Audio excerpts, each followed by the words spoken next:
Tokoh PKI masa lalu punya anak, punya cucu, jadi pengurus Banser sekarang. Assalamualaikum warahmatullahi wabarakatuh.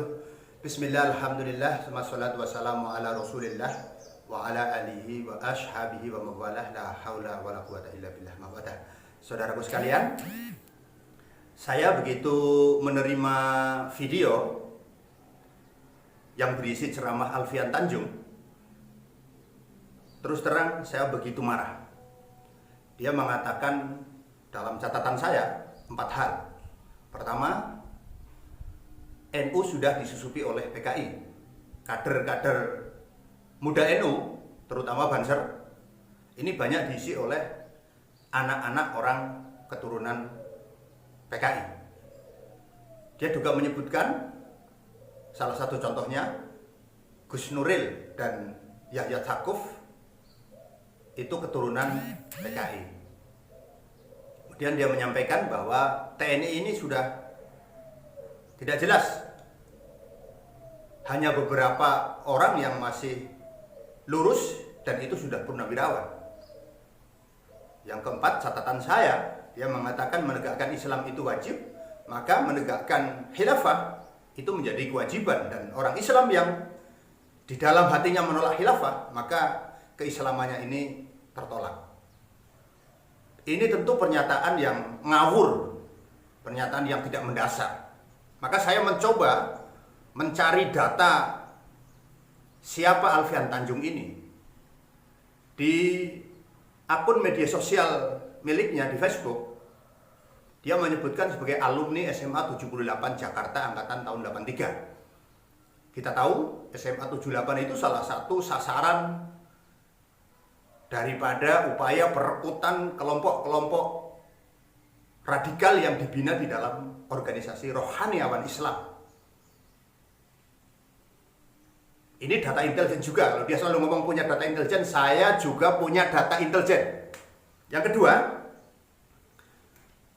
beliau berkuliah di UHAMKA, Universitas Hamka di Jakarta, dan menjadi staf pengajar di UHAMKA.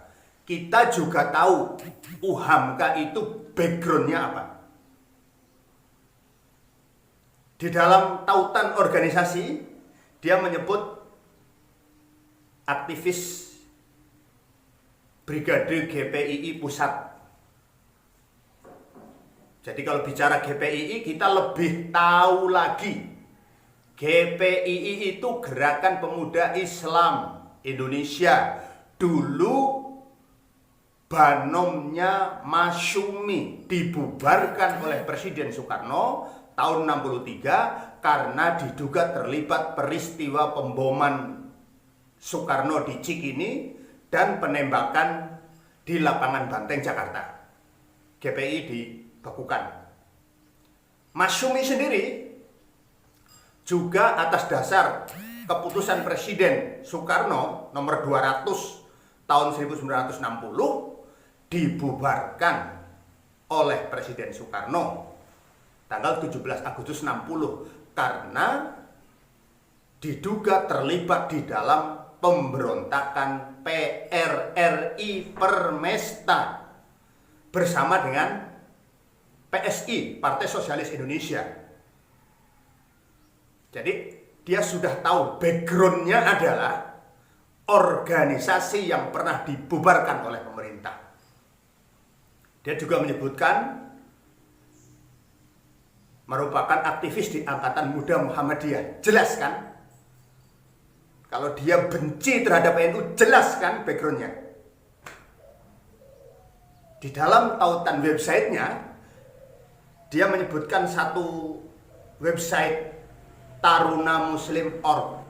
Jadi lengkap, dia merupakan aktivis organisasi yang sudah dibubarkan oleh pemerintah karena beberapa kali organisasi-organisasinya dianggap terlibat di dalam kegiatan-kegiatan yang bernuansa melawan pemerintah.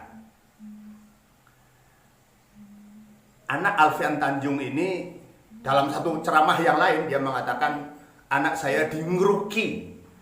Jadi anaknya itu santri Ngeruki, pesantren yang selama ini diidentifikasikan sebagai kaderisasi kelompok radikal Islam Indonesia di bawah asuhan Ustadz Abu Bakar Ba'asyir. Di dalam tautan tokoh yang diikuti, dia pertama mengikuti Abu Jibril. Abu Jibril itu siapa yang nggak tahu? Dia pemimpin NII, Negara Islam Indonesia, dari Jawa Barat, yang anaknya terlibat dan ikut sebagai laskar di ISIS, Islamic State of Iraq and Syam. Anak Abu Jibril ini meninggal pada saat penyerangan di Suriah. Dan dia dengan bangga mengatakan, saya bangga anak saya syahid untuk Islam. Abu Jibril ini juga kita identifikasi sebagai kelompok radikal Islam. Di tautan kedua, dia menuliskan nama Mahendra Datta SH. Mahendra Datta ini kuasa hukumnya kelompok-kelompok yang mengatasnamakan dirinya pembela Islam selama ini. Jadi melihat background Alfian Tanjung, saya paham mengapa dia begitu benci terhadap NU. Kalau dia menyebutkan dia sudah mencoba melakukan beberapa hal dengan menyebut nama Gus Solah, Kiai Haji Solahuddin Wahid, Kiai Haji Yusuf Hasim, Pak Ud, bahkan dengan kurang ajar dia bilang Abdullah Fakih Langitan. Itu bukan Kiai Haji Abdullah Fakih, pengasuh pondok pesantren Widang Langitan, bukan Al-Maghfur lah, bukan beliau yang dia sebut. Mungkin Abdullah Fakih bakul cendol itu, enak saja ngomong sama kesepuan, sama kiai kesepuan. Abdullah Fakih nggak punya adab dia. Kembali ke ceramah beliau. Beliau mengatakan NU ini banyak disusupi oleh anasir PKI. Dan tidak hanya di ceramah itu dia mengatakan, berulang kali dia sering mengatakan, emang mata dia tertutup apa? Dia nggak melek. 5 hari setelah peristiwa G30 SPKI, satu-satunya ormas Islam di Indonesia yang secara tegas mengutuk gerakan 30S PKI, gerakan 1 Oktober PKI, itu Nahdlatul Ulama. Dia nggak tahu, dia nggak paham itu. 5 Oktober NU sudah mengutuk tindakan yang mengatasnamakan gerakan 30 September dan gerakan 1 Oktober, dan sudah meminta kepada Presiden Soekarno agar PKI dibubarkan. Itu GPII Masyumi sampean kemana saat itu? Orang-orang yang sampean agung-agungkan kemana? Ngomong asal ngomong saja. Surat itu dibawa oleh Kiai Haji Muhammad Yusuf Hasyim atau Pak Ud kepada Presiden Soekarno, resmi ditandatangani oleh Kiai Haji Maskur Rais Syuriah, Kiai Haji Muhammad Dahlan waktu itu ketua 1 PBNU, Kiai Haji Ahmad Saikhu waktu itu ketua 2 PBNU. Nah, Masyumi sudah dibubarkan, sudah tidak melakukan itu. Dan perlu sampean ingat, tanggal 13 Oktober 1965, Banser, Ansor, dan laskar-laskar NU di dalam catatan sejarah sudah melakukan gerakan demonstrasi menuntut PKI dibubarkan. Sampean baca sejarah loh, biar nggak asal ngomong. Angkatan 66 yang namanya kami, Kesatuan Aksi Mahasiswa Indonesia, ketua umumnya, presidiumnya itu Muhammad Zamroni, kader NU, ketua umum pengurus besar PMII.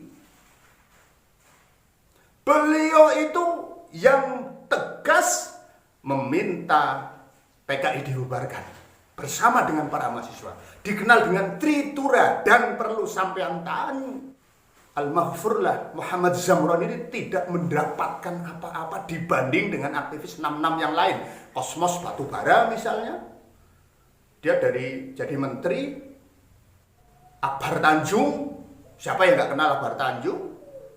Dia jadi menteri, jadi segala jabatan dia peroleh. Jadi kalau ngomong itu jangan asal ngomong. Dan semua juga melihat sejarah ini yang turun ke bawah, berhadapan langsung secara terbuka dengan PKI. Itu NU di Cilacap waktu itu. Demonstrasi Sarbu Musi, Serikat Buruh Muslimin Indonesia, di perusahaan-perusahaan yang dulu banyak dikuasai oleh organisasi buruh PKI SOBSI. Itu luar biasa. Orang-orang seperti sampean kemana? Orang-orang yang selalu ngomong NU PKI itu kemana? Saya nggak heran. Dulu saja, dulu lo ya, orang-orang Masyumi ada yang ngomong kalau kepala Kiai Abdul Wahab Hasbullah dibelah, maka akan keluar palu aritnya. Betapa kurang ajarnya itu. Kiai Abdul Wahab itu Rais Am, pengurus besar Nahdlatul Ulama, yang jelas-jelas tegas dia menolak PKI, yang jelas-jelas tegas pertama kali minta PKI dibubarkan, itu dikatakan kalau dibelah kepalanya muncul bendera palu arit. Jadi kalau sampean ngomong itu jangan asal ngomong, terus bangga kemana-mana cerita Panigoro Affair itu tentangan PKI dengan GPII. Panigoro itu udah masa lalu, tidak seberapa. Wong hanya Panigoro itu hanya satu wilayah. NU ini meluas seluruh Indonesia gerakannya. Kemudian akan menafikan peran besar Nahdlatul Ulama di dalam penumpasan Partai Komunis Indonesia. Jadi kalau ngomong ya Alfian Tanjung itu jangan asal ngomong. Kalau mau cerita kemana-mana sampean banggakan kasus Kanigoro. Kita pernah, NU pernah, tanggal 18 Oktober 65, PKI menyamar sebagai ansor di desa Karangasem. Sekarang namanya desa Yosomulyo, kecamatan Gambiran. Mengundang ansor kecamatan Muncar untuk pengajian. Saat pemuda ansor Muncar datang, mereka disambut oleh Gerwani yang menyamar sebagai fatayat NU, lalu mereka diracun dan luar biasa. 62 orang pemuda ansor dibantai. Ada beberapa yang selamat menyelamatkan diri sehingga menjadi saksi peristiwa tersebut. Ini dikenal dengan tragedi Cemetuk. Jadi kalau sampean ngomong itu jangan asal ngomong. 13 Oktober 65 ansor di seluruh Indonesia mulai turun jalan meminta PKI dibubarkan. 19 Oktober di berbagai daerah ansor dan PKI cambruk ini. NU mulai bentrok dengan PKI dan sampai finishing. Itu nggak ada orang-orang seperti Faisal Tanjung terlibat. Nggak ada orang-orang yang menganggap NU PKI itu kemudian ikut dalam pemberontakan di dalam habisi orang-orang PKI. Ini catatan pertama. Nah kalau kebencian sampean kemudian dibawa-bawa, sampean itu urusannya nggak dengan NU. GPI itu yang membubarkan bukan NU. Dan itu dibubarkan oleh pemerintah. Karena terlibat di dalam beberapa tindakan yang mengarah pada upaya makar. Masyumi dibubarkan tidak oleh NU. Yang membubarkan pemerintah Presiden Soekarno. Dan jangan menutupi fakta. PRRI Permesta itu orang-orang Masyumi ada di dalamnya. Sejarah mengatakan begitu. Jadi kalau sampean mengatakan Nahdlatul Ulama sudah mulai disusupi oleh Anasir, PKI, Banser banyak diisi oleh orang-orang keturunan PKI, ini sampean nggak ngaca pada sejarah. Terus kalau benar, ini kalau benar saya katakan, banyak keturunan PKI yang kemudian, karena sampean selalu mengatakan PKI itu ateis tidak bertuhan, kemudian mereka bertuhan, masuk ke dalam agama Islam, dan gabung dengan Nahdlatul Ulama, kalau toh benar demikian, maka artinya dakwah Nahdlatul Ulama mengena kepada mereka. Kan mesti malah disyukuri. Oh, berarti yang ateis menjadi muslim.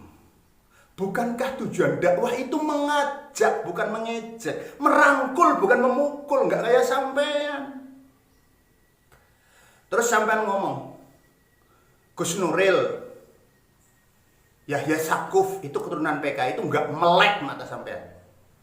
Gus Nuril itu ya dari orang tuanya semuanya itu aktivis Nahdlatul Ulama, pendekar Nahdlatul Ulama.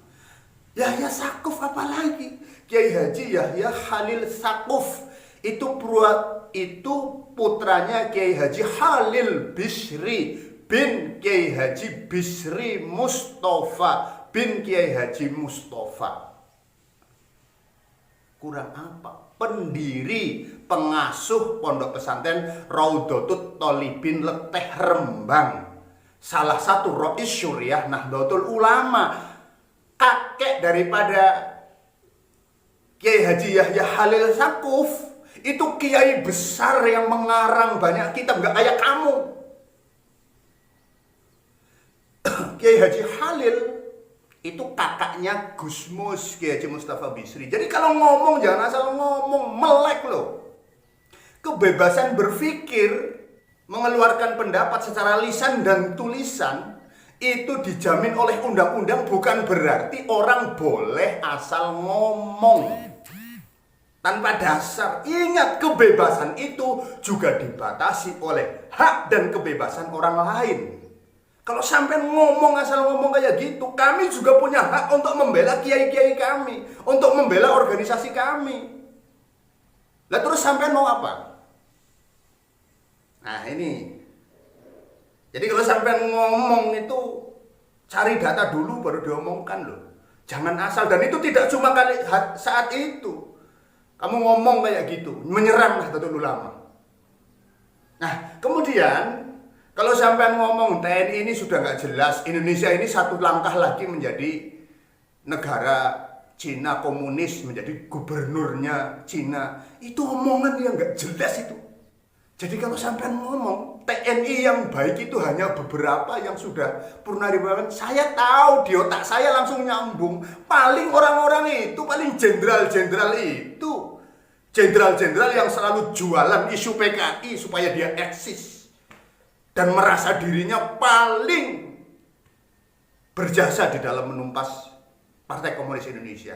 Catat Mas Tanjung, catat, yang menandatangani TAP MPRS nomor 25 tahun 1966 tentang pembubaran Partai Komunis Indonesia dan dinyatakan sebagai organisasi terlarang di Indonesia, itu salah satunya Kiai Haji Maskur. Kemudian Kiai Haji Idham Khalid, wakil ketua DPR GR, ketua DPR GR-nya Jenderal A.H. Nasution. Itu nggak ada nama kayak kamu itu, nggak ada orang Masumi di sana, nggak ada. DPR GR-nya nggak ada itu, karena Masumi sudah dibubarkan. Kemudian sampai juga ngomong orang Islam itu menegakkan Islam wajib, sepakat. Menegakkan Islam wajib, sepakat sebagai orang Islam. Harus berislam secara kafah, harus udhulu fisilmi kafah. Masuklah engkau di dalam Islam secara sempurna. Tetapi menegakkan Islam kemudian sampean plesetkan dengan menegakkan khilafah, itu yang salah. Apalagi sampean ngambil Qala rabbuka lil malaikati inni ja'ilun fil ardi khalifah. Itu aja sampean baca ayatnya salah kok masih kurang. Khalifah di dalam pengertian ini bukan khalifah di dalam pengertian konsep khilafah yang kelompok antum itu dengung-dengungkan. Apa sampean kira Nahdlatul Ulama ini tidak menegakkan syariat Islam? Undang-Undang nomor 1 tahun 74 tentang pokok-pokok perkawinan. Itu yang memperjuangkan Nahdlatul Ulama melalui Partai Persatuan Pembangunan. Keberadaan Menteri Agama di Indonesia sejak awal kemerdekaan itu juga perjuangan dari tokoh-tokoh Nahdlatul Ulama yang ada di Masyumi. Menteri Agama pertamanya Kiai Haji Abdul Wahid Hashim, putra dari Roisul Akbar Jamiyah Nahdlatul Ulama, Kiai Haji Muhammad Yusuf Hashim, yang merupakan ketua Majelis Syuro Masyumi, ketua Dewan Syuro Masyumi. Jadi jangan asal ngomong gitu loh. Enak bener sampean ngomong itu. Menegakkan Islam, menegakkan nilai-nilai Islam berbeda dengan menegakkan khilafah seperti sampean. Karena khilafah yang sampean maksud itu adalah tindakan makar mendirikan negara di dalam negara. Tidak mengakui Pancasila. Ya kalau nggak mau mengakui Pancasila, silahkan keluar dari Indonesia, nggak usah teriak-teriak di Indonesia.